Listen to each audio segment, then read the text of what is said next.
Olá, hoje é sexta-feira, 13 de outubro de 2023. O grupo de conjuntura está aqui reunido para mais um podcast. Estamos fazendo hoje excepcionalmente, porque ontem foi feriado, quinta-feira que é o nosso dia, mas foi feriado.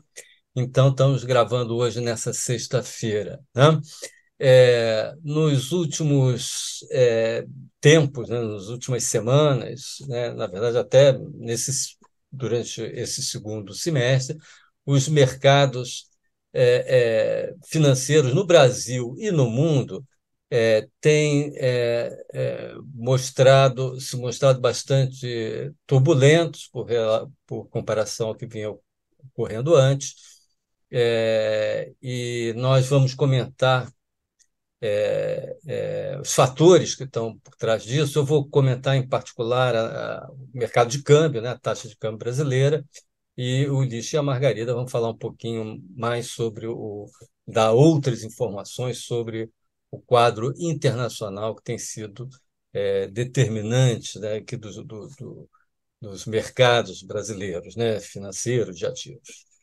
Bom, a taxa de câmbio real-dólar, né, declinou acentuadamente a partir de março desse ano, do final de março desse ano, quando o governo anunciou a proposta do novo arcabouço fiscal, né?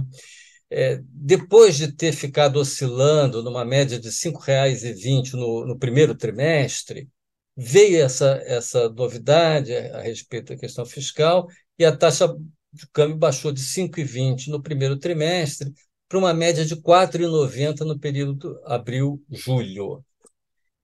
Essa redução foi importante por contribuir para a queda da inflação que ocorreu no período, né? Somando-se a outros fatores muito importantes, como a abundância da safra agrícola, que derrubou preços de alimentos, a própria queda do preço de commodities, que aconteceu até um certo momento, depois foi revertido. Mas o fato é que tudo isso contribuiu para os bons resultados colhidos na economia brasileira até aqui, né? A economia brasileira tem se comentado, todo mundo está comentando agora, o crescimento que está sendo possível em meio a uma inflação relativamente baixa, né? É, Pegando especificamente essa questão da taxa de câmbio e a sua contribuição para o quadro, que está aí. Depois dela atingir a cotação mínima no final do ano, no final de julho, né, quando ela chegou lá a, a beirar os R$ 4,70 por dólar, ela voltou a subir. Desde então, desde o final de julho até agora, ficando numa média de R$ 5,10 na primeira quinzena de outubro, que está agora encerrando, né? O que a gente pode esperar daqui para frente a esse respeito? Bom, é muito difícil fazer previsão sobre taxa de câmbio, porque ela é afetada no curto prazo por eventos exógenos que a gente não pode prever. O economista de Mar Baixa falou uma frase famosa aí de que a taxa de câmbio é uma invenção de Deus para humilhar os economistas, né? Mas, apesar disso, a gente é necessário olhar, tentar pensar o comportamento dessa variável, por ser uma variável crítica da economia, né? E o que a gente pode fazer é olhar para os condicionantes que estão aí, que estão dados sobre a mesa, né? Se surgiu uma coisa nova, aí pode mudar, mas dados esses condicionantes que estão sobre a mesa hoje, o que a gente pode pensar? Bom, vamos lá. Desde julho, final de julho, quando começou a subir a taxa de câmbio brasileira, é, o câmbio dos nossos pares, que são as economias emergentes, e aí eu estou excluindo, a gente faz um trabalho no grupo de conjuntura sobre isso, um acompanhamento disso, e a gente exclui os comportamentos mais anômalos, né, como da taxa de câmbio da Turquia, da Rússia, da Argentina, mas excluindo essas, a taxa de câmbio dos emergentes subiu 5,5%. A brasileira subiu perto de 8%. O que a gente pode dizer, assumindo que o comportamento desses emergentes é um indicador, né, dos fatores externos comuns, que atingem a todos, a gente pode concluir que 70% desse movimento de desvalorização do real, lá do final de julho, dos 4, né, 4,90, 4,90 por aí, para hoje está nesse nível atual, é, 70% dessa mudança foi associada a fatores externos e 30% a fatores idiosincráticos, né? Aqueles fatores domésticos brasileiros. Né? E que fatores são esses, externos e internos, e o que a gente pode esperar deles no futuro próximo? Entre os fatores externos, a gente pode destacar, sem dúvida, o comportamento da economia americana, em particular da taxa de juros de curto e longo prazo. O salto dos juros de longo prazo americano, dos títulos do Tesouro de 10 anos, de 3,7% em junho para em torno de 4,7% nessa primeira quinzena de outubro, quer dizer, um ponto percentual, e que, na verdade, em termos reais, foi muito maior que isso, porque a inflação estava caindo nesse período, né? Esse salto mexeu com os mercados de ativos no mundo todo. É, o dólar, comparado com outras moedas fortes, que é através do chamado dólar index, né? O dólar se valorizou 4%. As bolsas de valores, ou seja, as outras moedas declinaram. As dos emergentes declinaram um pouco mais, como eu já falei agora há pouco. E as bolsas de valores, através do mundo, sofreram quedas importantes. E qual foi a razão para essa subida dos juros americanos e por derivação da mexida no preço de ativos financeiros no mundo e no Brasil? Entre os principais fatores, a gente pode destacar dois. Primeiro, a expectativa da taxa de juros da política monetária americana, os Federal Funds, né? Que aumentou, né, e que, através das declarações dos dirigentes do Fed após a última reunião, deram a entender que que o ciclo de juros altos será mais longo, etc. Isso teve um impacto. Mas há um segundo fator, que, aliás, o economista Ottaviano Canuto, num artigo muito interessante, publicado recentemente, destacou como sendo mais importante, bem mais importante no período recente do que a própria política monetária americana, esse segundo fator é o prêmio de risco de juros de longo prazo, ou prêmio pelo prazo, que tem aumentado muito pelas seguintes razões. Primeiro, ou principais razões, né? Não vou esgotar aqui o tema, mas pelo lado da oferta, em primeiro lugar, o título do Tesouro, da oferta dos títulos do Tesouro americano, o aumento do déficit público americano a gente tem tido déficits muito grandes nos Estados Unidos desde a pandemia, né? Isso está gerando uma pressão por financiamento através da colocação de títulos públicos, né?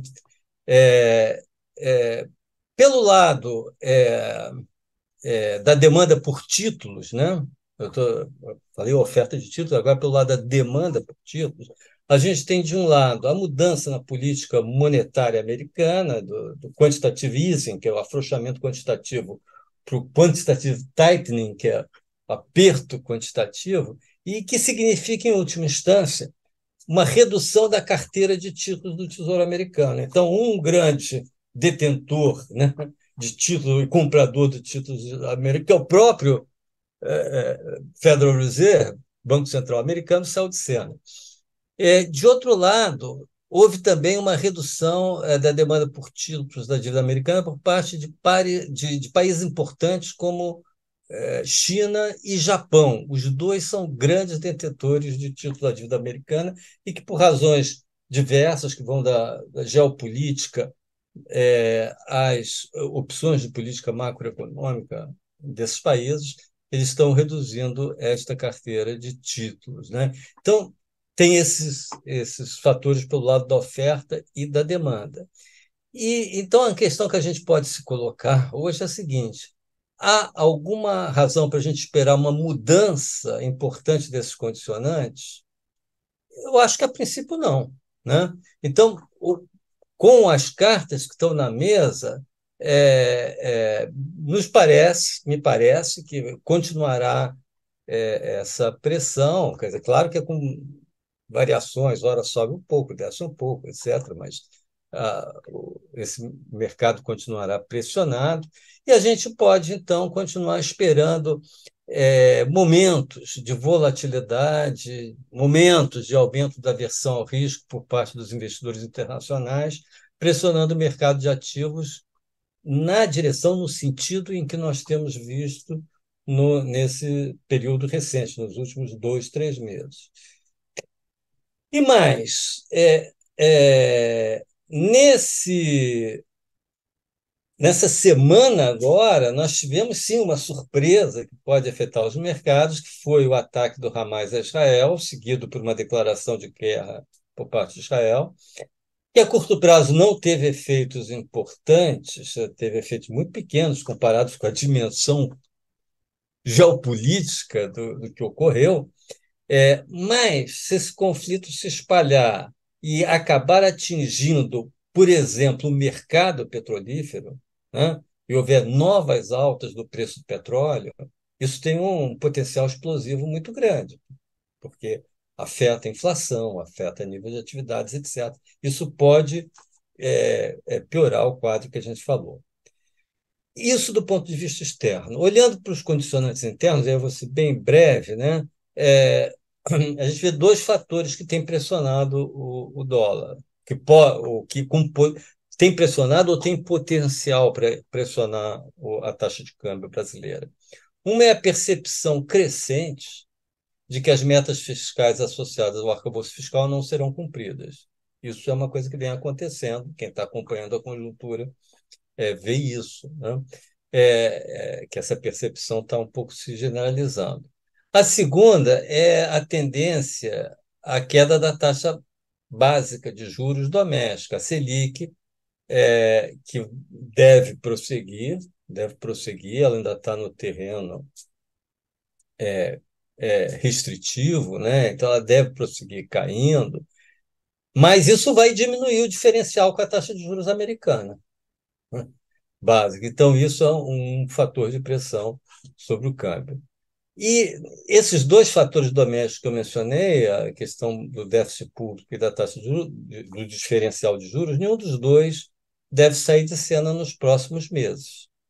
Então, olhando os condicionantes internos e externos, o que a gente pode ver neste momento sugere que a taxa de câmbio continuará pressionada nos próximos meses, né? Exceto se houver alguma novidade importante, novamente, mas isso a gente não está vendo nesse momento. Se for assim, muda o quadro que a gente viu durante uma boa parte deste ano, né? Esse quadro em que você tem crescimento econômico mantido, muito, muito acima do que se esperava, etc., sem estar pressionando a inflação, com a inflação caindo. Esse quadro pode mudar, né? Então, isso aí pode ser uma consequência do que a gente está vendo nesse período recente e num eventual prosseguimento dessa situação nos mercados financeiros, tá? Eu vou parar por aqui com essa colocação inicial. Agora a Margarida e o Lixa vão fazer algumas considerações adicionais sobre esse cenário internacional que vem nos afetando.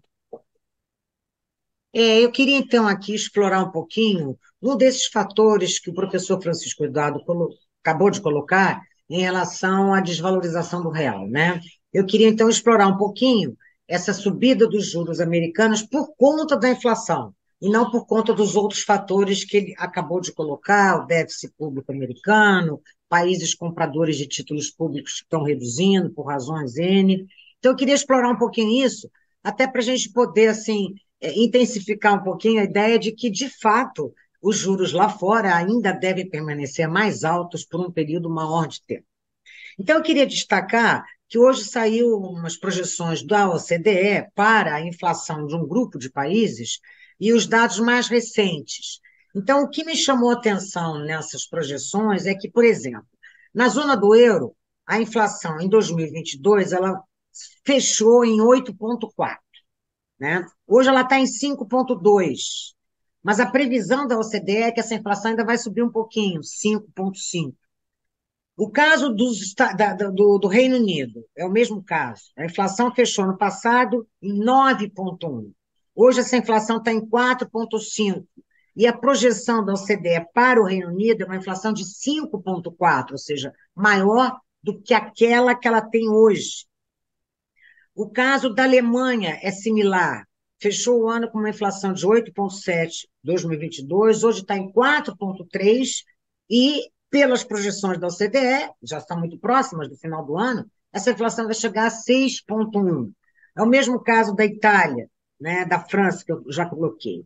E nos Estados Unidos, a previsão é de uma inflação mais ou menos no nível em que ela está hoje, 3,7, uma subidinha pequena para 3,8, mas está dentro aí, né? Chama muito atenção, corroborando, né, o que o Francisco Eduardo colocou, que o Brasil é um dos países de menor inflação, de acordo com essas projeções da OCDE. Ele só é superada, a inflação brasileira só é superada pelo Japão. Quer dizer, a perspectiva de inflação para o Japão é 3,1 e para nós é 4,9. Claro, tem alguns outros países menos relevantes que estão com uma inflação um pouquinho menor, como, por exemplo, a Arábia Saudita, mas o Brasil, dentre os países emergentes, incluindo grande parte dos países centrais, vai fechar com uma inflação menor, né, de 4,9. Então, isso tudo para quê? Para dizer, olha, provavelmente, né, agora tendo um conflito importante aí, Israel, Hamas, né, a gente não sabe a extensão dele, em momentos como esse, os bancos centrais dos países mais avançados podem até não subir as suas taxas de juros, mas pelos dados de inflação aqui apresentados, dificilmente eles vão iniciar uma queda de taxa de juros.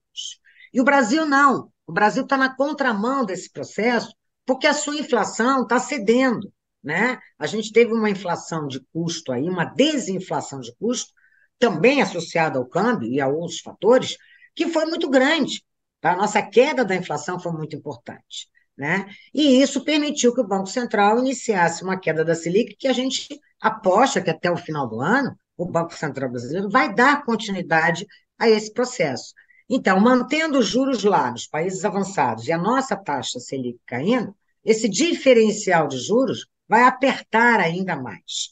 Então, provavelmente é um fator adicional de pressão cambial, sim, né?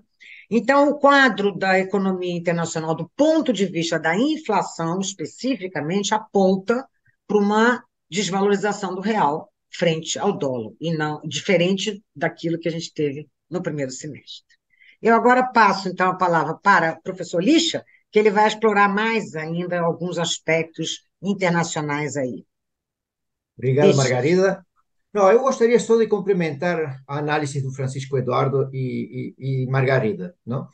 Em relação à taxa de juros americanas, Francisco Eduardo destacou que quando a gente olha a taxa de juros dos títulos americanos de 10 anos, que estão perto de 5%, a gente olha um aumento do prêmio de risco, não?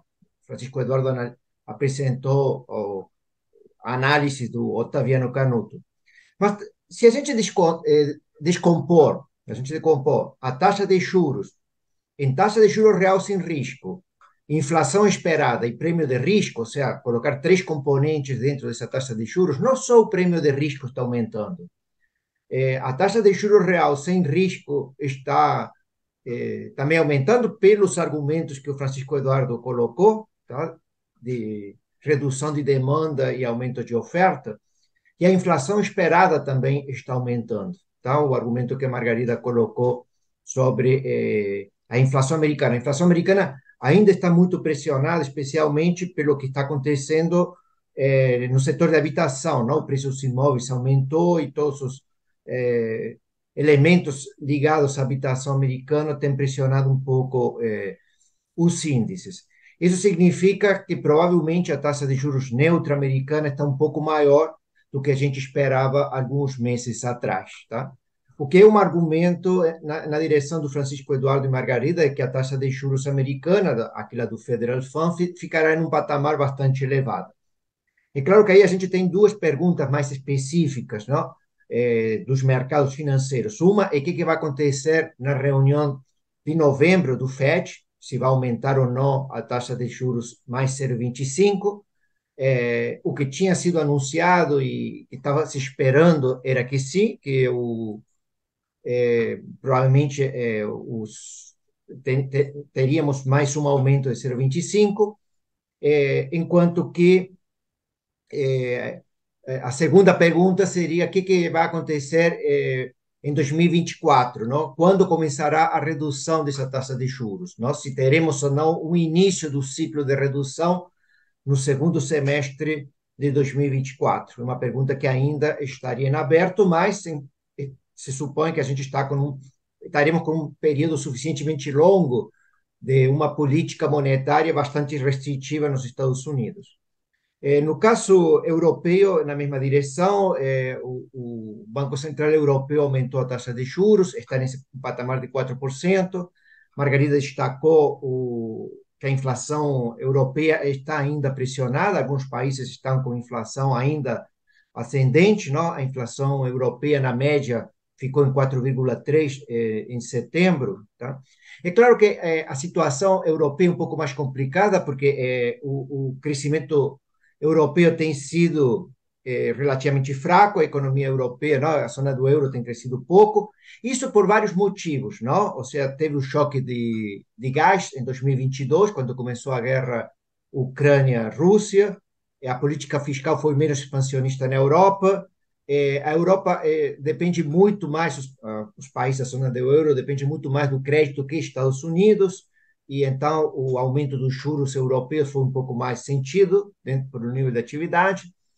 E alguns países da zona do euro, notadamente a Alemanha, depende muito mais do comércio exterior, especialmente da China, e isso tem afetado também o crescimento. Ou seja, existe um conjunto de elementos que tornam mais fraco o crescimento na zona do euro, mas o Banco Central Europeu está com o dilema dos banqueiros centrais, tá? Tem uma inflação alta e bastante pressionada e uma economia que está relativamente com uma desaceleração, apesar de ter dessa desaceleração do crescimento ser menor do que a gente estava esperando. Tá? Então, o dilema significa o que a gente faz? Aumenta os juros agora ou não? Ou deixamos os juros durante um período mais prolongado? Não? Um ponto que várias vezes a gente tem tratado aqui.